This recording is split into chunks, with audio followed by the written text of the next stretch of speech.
Previously on Nickswildride, I traveled to the island of Majorca, where I was reunited with my buddy Antonio Terrell, who owns outfitter Eber Hunting. And as I always do, I ate the food, explored the culture, drank the wine, and celebrated with new friends. And oh yeah, along the way, I took a world-class Balearian Bach.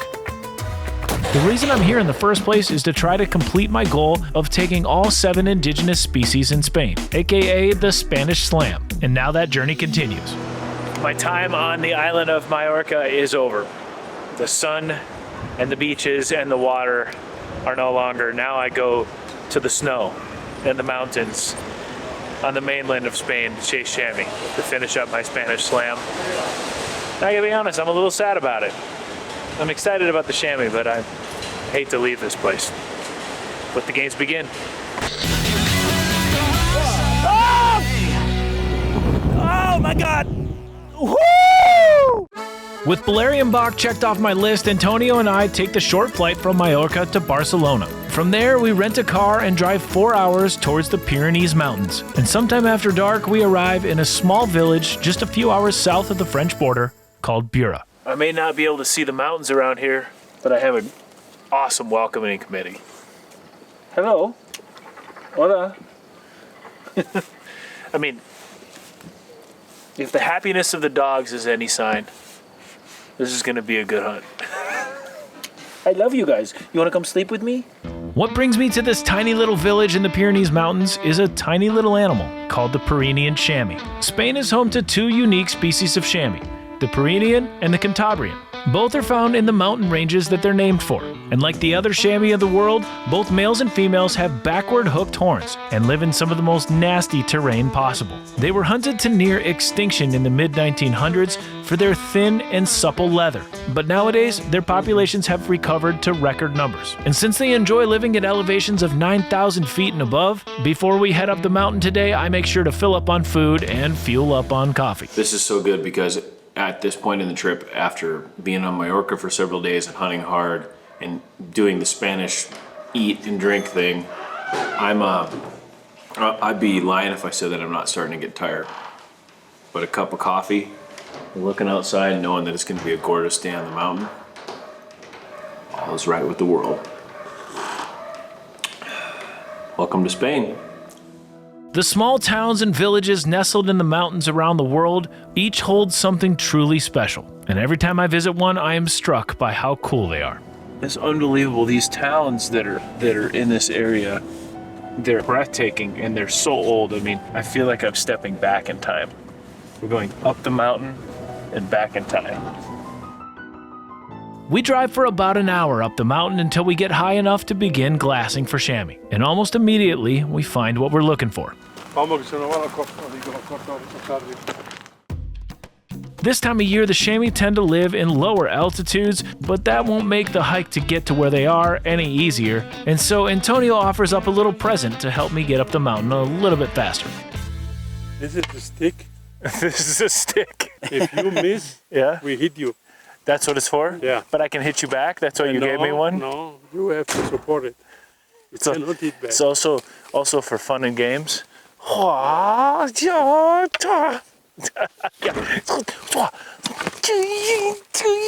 Don't hit yourself.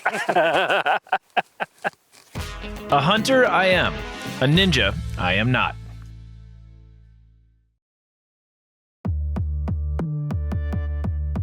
It's my first morning in Spain hunting in the Pyrenees Mountains for the Pyrenean chamois. We've already spotted a good male and we're on our way up the mountain, which I find out is easier said than done.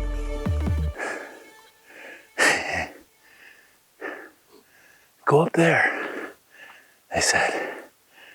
It's not hard if you say it fast.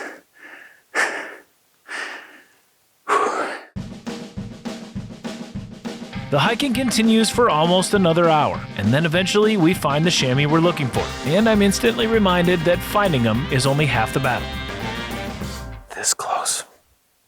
That other chamois was just in a position where if the bullet passed through it, might have hit it, so. Better safe than sorry, right? As the day continues, we hike higher and higher, and the higher we get, the more chamois we find. But almost every time, they were either too far away or spotted us before we spotted them. It's getting towards the end of the day. literally hiking all day. My Onyx says it pushing 7 miles of hiking, 4,000 vertical feet. Now here we are up here in the snow. And we just spotted a whole bunch more chamois, but they spotted us before we spotted them, and they're gone. I think it's time for a beer and a reboot back at camp. Whew.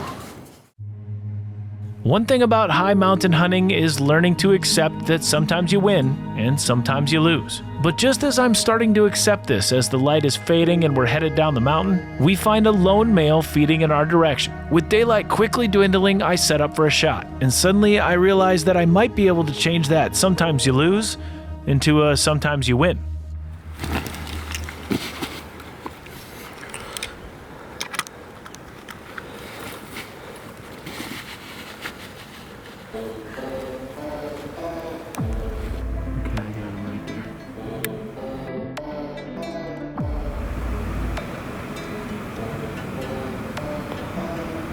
Oh my God, he just laid down. I've ranged this chamois at over 420 yards, and there's no way that I'll take that shot with the animal laying down. Suddenly, this becomes a painful waiting game. Over the next 30 minutes, we waited as patiently as possible, but with nightfall coming, I knew there was a possibility he may not stand up at all. And then just when I'm about to give up hope, it turns out luck was on our side.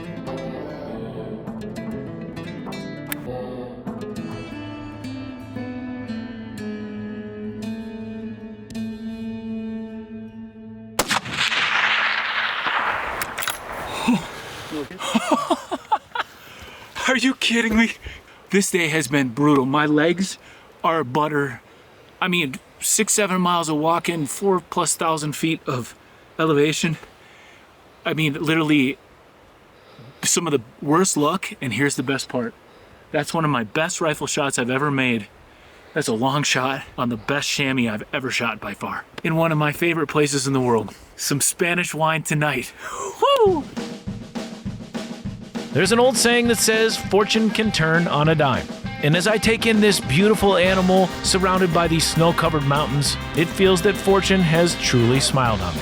And once again, Spain, Antonio, and Eber hunting have provided me with yet another memory that I will cherish for the rest of my life. Well, here we go again. No rest for the weary. The quest for the Spanish slam has one more item. Antonio and I leave Bira in the Pyrenees mountains behind and drive 10 hours to the Cantabrian mountain range to another tiny village called Valdepelago. And when we arrive, I find that, like always, Eber hunting always has the coolest places to stay.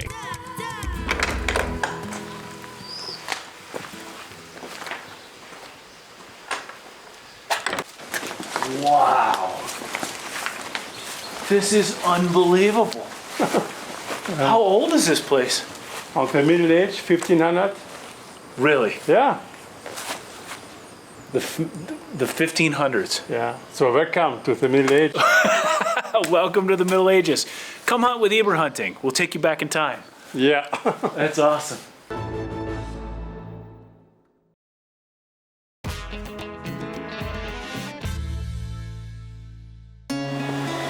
I'm in the tiny village of Valdepelago, Spain, and it's my first day of hunting for the Cantabrian chamois. Antonio and I head out to meet up with our game ranger. His name is Jorge.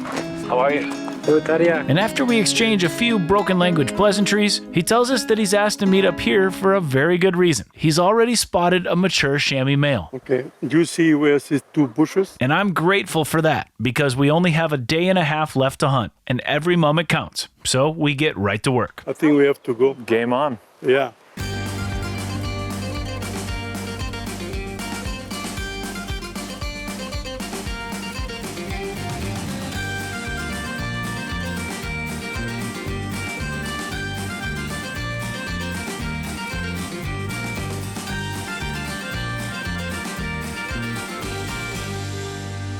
So we've been climbing now for over an hour. And as you can see, we're pretty high up. And we've seen probably a dozen chamois already, which is incredible. But what's more incredible to me is all the grass that's up here. When you see this mountain from the ground, you look at it and it just looks all gray and you go, how can anything live up there? And then you get up here and it's just like old country buffet for Chamois. It's just full of stuff to eat, full of grass, full of birds, full of even lizards, all sorts of stuff. It's just, the habitat that's here is incredible. By noon, we had had a handful of encounters, but no luck. And our luck was about to get even worse because a storm was rolling in and we had to get down off the mountain. But as the old saying goes, when you're handed lemons, make lemonade. And after hiking all morning, we were hungry. And when the guys suggested that we go eat lunch, I was quickly reminded that we are in Spain, where there is no such thing as a quick meal. And apparently today's lunch begins at a butcher shop.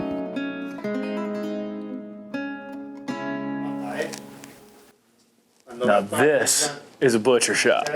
In little villages like this, there are no supermarkets. If you want bread, you go to the baker. If you want milk, you go to the dairy. And if you want meat, you go to a butcher shop like this. And they made us feel right at home. They gave us samples of dried meat and gave me some wine to wash it down with. And then came the main event. We're here to buy some steaks, but when the butcher pulled out this side of beef that has been dry aging in his cooler for over 3 months, I was once again reminded that when it comes to meat, the Spanish don't around.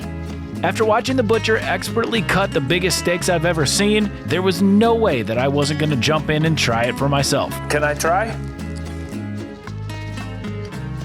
Here goes nothing. But I came to find out that I need to just stick with the fiddle. Just to put in perspective how good he is at his job, that's him, this is me. This sucks, this is good. 5 kilograms, that's like 12 pounds of meat. It's 11 pounds, I don't know. You don't need a calculator to know that's a big-ass steak.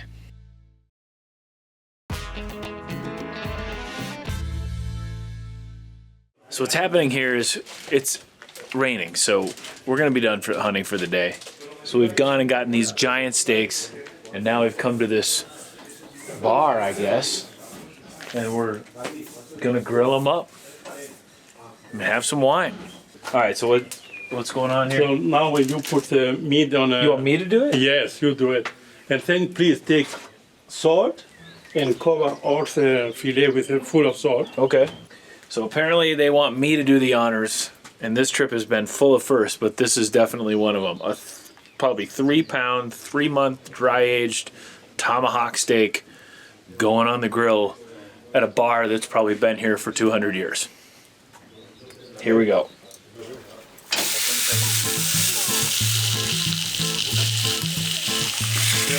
Like that. There are few things that a man loves more than cooking some meat over an open fire. But when those steaks have been dry aged for over 3 months and weigh over 3 pounds, well, that's pretty sweet. But then things got even sweeter when I walked into this bar that is over 200 years old. I mean, you can feel the history in this place. And speaking of history, Antonio shows me a bottle of a special kind of Spanish liquor called sidra. And then he explains that it has a very unique tradition attached to it. What's that? Sidra. This is like apple wine. Okay. Very special from here, from Asturias. Sidra is made from fermented apple juice, and it's a major cultural symbol of this part of Spain. The drink itself has been around for millennia. Greek geographer Strabo even mentioned sidra from Spain all the way back in 60 BC. In the Spanish region of Asturias, where we are now, 80% of Spain's sidra is produced. And get this, the people of this region, on average, consume between 54 and 100 liters per year of the stuff. It becomes almost undrinkable taste-wise if it's not poured in the traditional way, which makes it one of the only drinks that I've ever experienced with a learning curve. And they have a special form how to serve it. Otherwise, you cannot drink it. Have no flavor. You know? Really? Yeah. And Jorge going to do it now. Okay. So he's not the master, but he knows how to do it.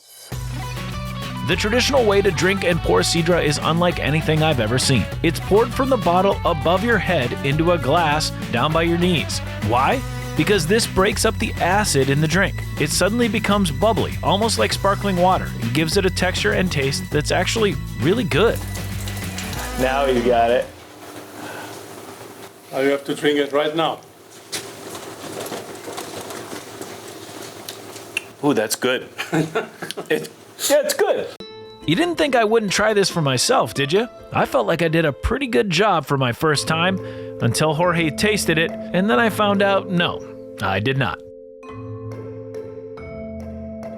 Okay, no, it's wrong. You have to put it your hand over your head. Okay? Like that. All the way up like, And turn it. Of course I did it wrong. Can I do it again? Yes, okay. Is there enough? Yeah. All right, here we go. Of all the things that I've asked for redemption for in my life, this might be the least expected of all of them. Believe it or not, this is harder than it looks, and I was admittedly proud when Antonio nodded his head in approval. I'm a sucker for history and a good dive bar, and I love the vibe of this place. See, this is my kind of place. This says, loosely translated, we do not have Wi-Fi. Talk amongst yourselves. I like that. I like that a lot. The rain continued to fall. The steaks continued to sizzle. And although I'm not in the mountains hunting like we had planned, I am content. It's moments like this that for me make a trip truly memorable. You just have to be open to them when they come along.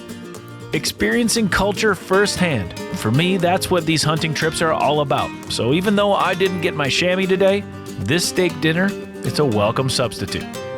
That is unbelievable. Bon appetit. Wait. That's, Bon appetit, que aproveche.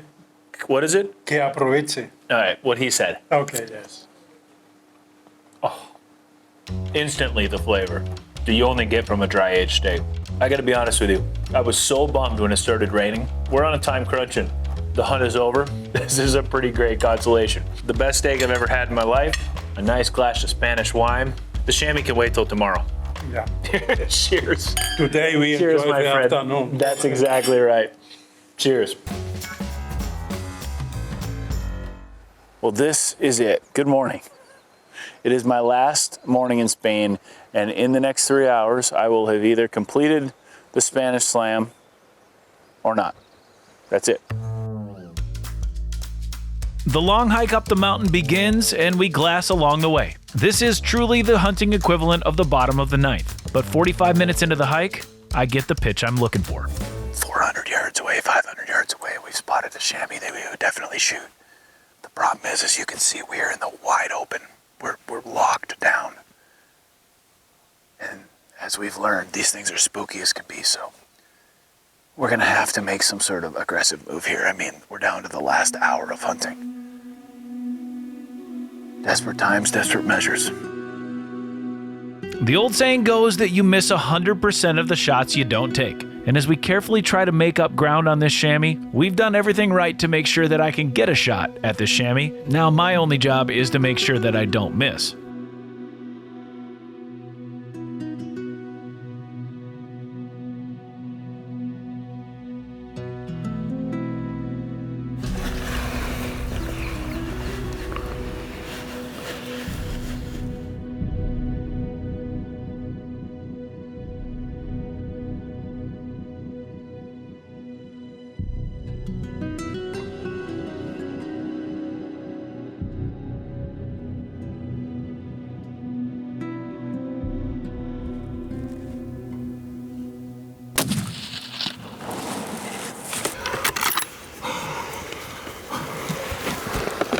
My friend, Congratulations for your this is our slam. slam. We have done this together. Yeah. All the animals in Spain. Oh, Come here. I'm even going to do the Spanish kiss. hey. I don't do that very often. No. Look at me. I am shaking. It is literally the last hour of the last day. We have to head to Madrid to fly out in an hour. I have had an insatiable wanderlust since I was a kid.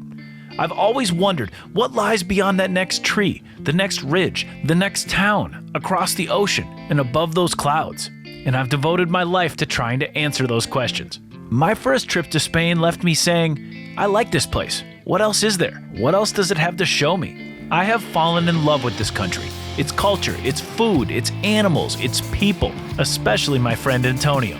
Now, many years and many trips later, I find myself with an incredible animal that brings a quest to an end. But it also leaves me asking the eternal question that has always haunted me. what else is there? What's next? It's a big world out there, and a lot of adventure awaits. I'm looking for my next one. You got to go out and find yours.